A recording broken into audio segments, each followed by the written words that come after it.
அன்பான உறவுகளுக்கு வணக்கங்க. பாண்டியன் ஸ்டோரில் இங்கே முத்துவேலோட தம்பி மாப்பிள்ளை போயிட்டு வாரானே, சக்திவேல் எல்லாத்தையும் கண்டுபிடிக்கணும்னு பிளானை போடுறாரு.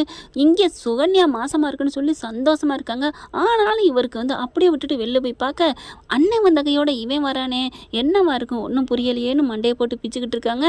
இந்த பிள்ளை ராஜிக்கிட்ட கேட்டால் சொல்லுவாடா, ஒன்றும் சொல்ல மாட்டா, அவள் எப்படி நமக்கு சொல்லுவா அப்படின்னு நினச்சிட்டு இருக்காங்க. இங்கே நம்ம கதிர் வீட்டுக்குள்ளே போயிடுறாரு. என்ன கதிர், எங்கே போகிற வர்ற, ஒன்றுமே சொல்ல மாட்டேங்கிற, புரிய மாட்டேங்குது அப்படி சொல்ல ஒன்றும் இல்லை அப்படின்றாங்க. ஆனால் இங்கே கதிர் என்ன பண்ணுறாங்க, அந்த உள்ளுக்குள்ள அதாவது ரூம்குள்ளே கொண்டு போனால் கண்டுபிடிச்சிருவாங்கன்னு சொல்லிட்டு நம்ம காருக்குள்ளே வச்சிருவோன்னு கபோர்டுக்குள்ளே உள்ளார வச்சு லாக் பண்ணிடுறாருங்க. உள்ளார போயிட்டு ஒன்றும் சொல்லிக்காமல் இருந்துடுறாரு. சார் கதிரை பார்த்துட்டு எவ்வளவோ கெஞ்சி பார்க்குறாங்க. ஏன் உன் மனசு உன் மூஞ்சி எல்லாமே ஒரு மாதிரியாக இருக்குது, சொல்லு ராஜி, சொல்லு கதிர் அப்படிங்கிறாங்க. ஆனால் ஒன்றும் இல்லைம்மா, எனக்கு ஒன்றும் இல்லை, தலைவலி அவ்வளோதான் அப்படிங்கிறாங்க. தலைவலியாக இருந்தால் நீ ஏன் போயிட்டே இருக்கிற, ஆளை வச்சு அனுப்ப வேண்டியதானே அப்படின்னு கேட்குறாங்க. ராஜி பிரச்சனை விடு, இப்போ இதனால என்ன, நான் போயிட்டு வந்தனால தப்பு இல்லை அப்படின்றாரு. அதுக்கப்புறம் கதிர், எனக்கு வெளில போகணும் போல் ஆசையாக இருக்குது, வர்றியா? ஏன் என்னாச்சு? எனக்கு போகணும் போல இருக்குது, வா அப்படின்னு சொல்லி கூப்பிட்றாங்க. எங்கே போகலாம்? கோயிலுக்கு தான், வேற எங்கே? சரின்னு சொல்லிட்டு கிளம்புறாங்க. கோயிலுக்கு எனக்கே தலைவலிக்குது, சரி பரவாயில்ல நீ கூப்பிட்டுட்ட வர்றேன். இதுதான் கதிர், நீ பொண்டாட்டி ஆசைப்பட்ட உடனே செய்கிற பார்த்தியா அப்படின்னு சொல்லிட்டு கார் எடுத்துகிட்டு போகிறாங்க. கோயிலுக்கும் போகிறாங்க, சாமி கும்பிட்றாங்க. கரெக்டாக பார்த்தீங்கன்னா இங்கே சரவணனும் அஞ்சலியும் பேசிக்கிட்டு தாங்க இருக்காங்க. பார்த்தோன்னா ஆடி போகுது. இங்கே பாருங்கங்க அப்படின்னு சொல்ல, சரவணன் ஏன் இப்படி ஆயிட்டாரு, ஒருவேளை ஆமாம் அவங்க லவ் பண்ணவங்க, அப்புறம் எப்படிங்க, அதான் அந்த பிள்ளைய வேணாங்கிறாரு. நான் கல்யாணம் வேற பண்ணுறனோ இல்லையோ, அஞ்சலி ஏற்றுக்கிறனோ இல்லையோ, தங்கமேல் வேணாங்கிறதுல உறுதியாக இருக்காங்க. இப்போ எப்படி நம்ம போய் பேசுவோம் அப்படின்னு ராஜி கிளம்ப, அதெல்லாம் வேணாம் நீ வா அப்படின்னு சொல்லி கூப்பிட்றாரு. இல்லை போய் பார்ப்போம் வாங்க வா அப்படின்னு சொல்லிட்டு கதிரை கூப்பிட்றாங்க. வேணாம் வந்துரு அப்படின்னு சொல்லி கூட்டிகிட்டு வராங்க. சாமியெல்லாம் கும்பிட்றாங்க. அதுக்கப்புறம் காரில் ஏறிக்கிட்டு வராங்க. வர்ற வழியில் பார்த்தீங்கன்னா, உனக்கு பிடிச்ச ஐஸ்கிரீம் சாப்பிடுவோமா அப்படின்னு சொல்ல, ஓகே அப்படின்னு சொல்லிட்டு இறங்கிட்டு ஐஸ்கிரீம் வாங்கி சாப்பிட்றாங்க. ஐஸ்கிரீம் சாப்பிடையில அங்கிட்டு 2 பேர் இருந்துட்டு, அப்பா சே செம்ம கட்டாடா, என்னம்மா அழகாக இருக்கடா, சூப்பராக இருக்கல அப்படின்னு சொல்ல கதிர் பார்க்குறாங்க. செம்ம கோவம் வருது. இவர் ஏற்கனவே மாமனார் மேலே அந்த முடியாததுனால ஒரு கவலையில் இருக்காரு. அதனால கொஞ்சம் கண்டுக்காம, ராஜி வா நம்ம கிளம்புவோம் அப்படின்னு சொல்ல, என்ன கதிர் சரியில்லையே, ஏன் இல்லை அவன் உம்புடு பேச்சு பேசுகிறான், நீ சும்மா இருக்கிற, மற்ற நேரமாக இருந்தால் நேரம் ஆடி இருப்பியே, வேணா ராஜி நமக்கு இருக்கிற 1008 பிரச்சனை இல்லை, இவனோட பிரச்சனை என்னத்துக்கு, வாய் தானே சொல்கிறாங்க, சொல்லிட்டு போகிறாங்க, நமக்கு என்ன, என்னது வாய் தான் சொல்கிறாங்களா, என்னது நமக்கு 1008 பிரச்சனையா, நமக்கு என்ன பிரச்சனை இருக்குது, ஐயோ ஒன்றும் இல்லை, வீட்டில் இருந்தால் சரவணன் தங்கமேல் பிரச்சனை, அதை சொன்னேன் வா நமக்கு அப்படின்னு சொல்லி இழுத்துட்டு போயிடுறாரு. காருக்குள்ள போய் உட்காந்துட்டு வண்டி ஓட்டிட்டு போகல, வண்டி பார்த்தீங்கன்னா கொஞ்சம் மக்கராயிருது, ட்ருங்கிறாரு, எடுக்க மாட்டேங்குது. மறுபடியும் வண்டியை நிப்பாட்டிட்டு என்ன பண்ணுறாங்க, அந்த முன்னாடி வந்து எல்லாம் ஏதாவது ரிப்பேரா அப்படின்னு செக்அப் பண்ணுவாங்க இல்லையா, அதை பார்த்துக்கிட்டு இருக்காரு நம்ம கதிர். ராஜி என்ன பண்ணுது, என்ன இவன் நடத்தே ஒன்றுமே புரியலையே அப்படின்னு சொல்லிட்டு ஃபோன் இருக்கா, ஃபோன் எடுக்கிறாங்க. ஃபோனு பார்த்தா என்னது இந்த நம்பர் அப்பா நம்பராச்சே, அப்பா நம்பருக்கு இவன் எதுக்கு கால் பண்ணியிருக்கான், ஒன்றும் புரியலையே அப்படின்னு சொல்லிட்டு ஒரே டவுட்டாக இருக்குது. இது நேற்றும் இருக்குது, முந்தா நாள் இருக்குது, என்னது அப்படின்னு பார்க்குறாங்க. அப்பாவுக்கும் இவங்களுக்கு என்னடா, ஐயோ ஒன்றும் புரியலை, சரி நம்ம ரெக்கார்டில் போட்டு வைப்போம் அப்படின்னு ரெக்கார்டை போட்டு வைக்கிது. என்ன பேசுகிறாங்கன்னு கண்டுக்கணுன்ட்டு அதுக்கப்புறம் டக்குன்னு வச்சிருதுங்க. வச்சதுக்கப்புறம் என்ன பண்ணுது, கபோர்டு எடுத்து பார்க்குறாங்க, பூட்டி இருக்குது. ஏன் பூட்டி வச்சுருக்கான், சாவி வச்சுருக்க இடம் தெரியும், அப்படியே அது உள்ளே இருந்து அந்த லாஸ்ட்டில் பொம்மைக்கு பின்னாடி வச்சுருக்கான், அதை எடுத்து ஓப்பன் பண்ணி பார்க்குதுங்க. இங்கே கதிர் வேலை பார்த்துட்டே இருக்காரு.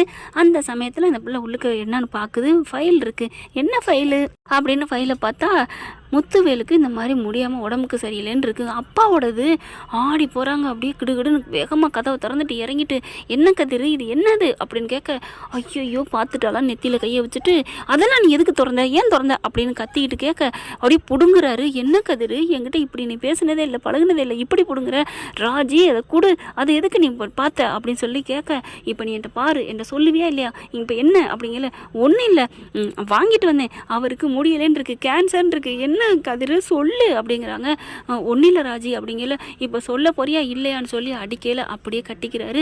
கட்டிக்கிட்டு அழுகிறாரு. என்னை மன்னிச்சிரு ராஜி, அப்பா சொல்லக்கூடாதுன்னு சொல்லியிருக்காரு, என்ன சொல்லக்கூடாது அப்படின்னு சொன்னால் எல்லாத்தையும் சொல்லிடுறாரு. அவர் சொன்னால் நீ சொல்லாமல் இருப்பியா, பெத்த புள்ள, அவருக்கு ஏதாவது ஒன்று ஆயிருந்தா உனக்கு குற்ற உணர்வு வராது, ஐயோ பிள்ளையெல்லாம் பார்க்காமலே போயிட்டாரே அப்படின்னு சொல்லிட்டு ராஜி கத்துல மயங்கிடுறாங்க. அப்படியே கட்டி பிடிச்சிடுறாரு. ராஜி ஒன்றும் இல்லைம்மா, ஒன்றும் இல்லை, அதெல்லாம் சரி பண்ணிடலான்னு சொல்லிட்டாங்க டாக்டர் அப்படின்னு சொல்லிட்டு நடந்ததெல்லாம் சொல்கிறாங்க, நீ இவ்வளோ எங்கள் அப்பாவை பார்த்தியாடா, இவ்வளோ நீ எங்கள் அப்பா மேலே பாசம் வச்சிருக்கியாடா, உன்னை நான் எப்படிடா சொல்கிறது, ஐ லவ் யூடா அப்படின்னு முத்தம் கொடுக்குறாங்க. நீ வா, நான் அப்பாவை பார்க்க போகணும். ஐயோ போனா யாருக்கும் தெரியக்கூடாதுன்னு சொல்லியிருக்காங்க ராஜி, அதெல்லாம் முடியாது, நீ வேணா கல்நஞ்சாயிரு, நான் இருக்க முடியாது. ஐயோ ராஜி என்ன தப்பா, அட போ அப்படின்னு சொல்லிட்டு வண்டி எடுக்கிறியா, நானா ஓடவா அப்படின்னு சொல்ல, இல்லை ராஜி இல்லை நானே கூட்டி போகிறேன் வா அப்படின்னு சொல்லிட்டு வண்டியில் ஏறுறாங்க. எப்படி ராஜி உனக்கு எப்படி தெரியும் அப்படிங்கிற, இங்கே பாரு ஃபோனை பாரு, இதுதான்டா நான் பார்த்தேன் அப்படின்னு சொல்ல அப்படியே பார்க்குறாங்க, ஆடி போகிறாங்க. சரின்னு சொல்லிட்டு வேகமாக வண்டி எடுத்துகிட்டு போகிறாங்க. வண்டி நிற்க கூட இல்லைங்க, ராஜிக்கு அலறி அடிச்சுட்டு அப்பான்னு ஓடுது. என்னாச்சுன்னு எல்லாரும் ஓடி வராங்க.